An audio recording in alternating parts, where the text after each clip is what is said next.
সুলতান গিয়াসউদ্দিন আজম শাহ রহমতুল্লাহি আলাই শিকার করতে গেছেন। শিকার করতে গিয়ে ভুল ক্রমে হরিণ শিকার না করে একটা বৃদ্ধার নাতনিকে তিনি হত্যা করে ফেলছেন। এই বৃদ্ধা কাজীর কোর্টে গিয়ে মামলা দায়ের করেছে স্বয়ং সুলতানের নামে।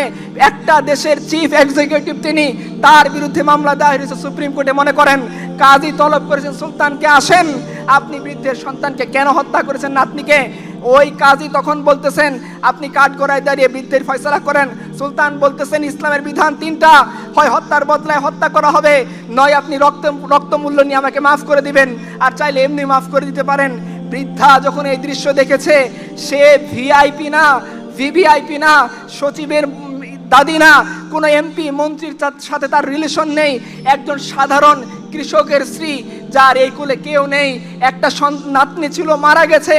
এই অসহায় নারী যখন কাজীর কোর্টে মামলা দায়ের করেছে, কাজী তলব করেছে ওই দেশের চিফ এক্সিকিউটিভকে। চিফ এক্সিকিউটিভ অপরাধী আসামির বেশে কাজীর কোর্টে দাঁড়িয়ে বলতেছে আমি আত্মসমর্পণ করতেছি, ইসলামের বিধান অনুসারে যে কোনো একটা ফয়সালা আমার উপর আরোপ করতে পারেন। বৃদ্ধ এই দৃশ্য দেখে তাকে মাফ করে দিয়েছে। কাজীর কোর্ট থেকে সুলতান গিয়াসউদ্দিন আজম শাহ চলে যাচ্ছেন। কাজী ডাক দিয়েছে সুলতান এদিকে আসেন। নিচ থেকে একটা চাবুক বের করে বলেছেন সুলতান, যদি আজকে আপনি উল্টা পাল্টা করতেন যে আপনি সুলতান, এই ক্ষমতা খাটিয়ে আপনি প্রধানমন্ত্রী, এই ক্ষমতা খাটিয়ে আপনি রাষ্ট্রপতি, এই ক্ষমতা খাটিয়ে অপরাধ থেকে নিষ্কৃতির দাবি করতেন, আমি চাবুক পেটা করে আপনাকে শায়েস্তা করে দিতাম।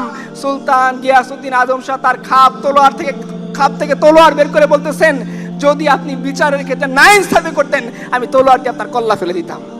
তো এইটা যদি চাওয়া উগ্রবাদিতা হয়, এইটা চাওয়া যদি জঙ্গিবাদিতা হয়, এইটা চাওয়া যদি বলেন যে উস্কানি সৃষ্টি করা হয়, তাহলে এই উস্কানি মুসলমানরা সারা জীবন দিয়ে যাবে।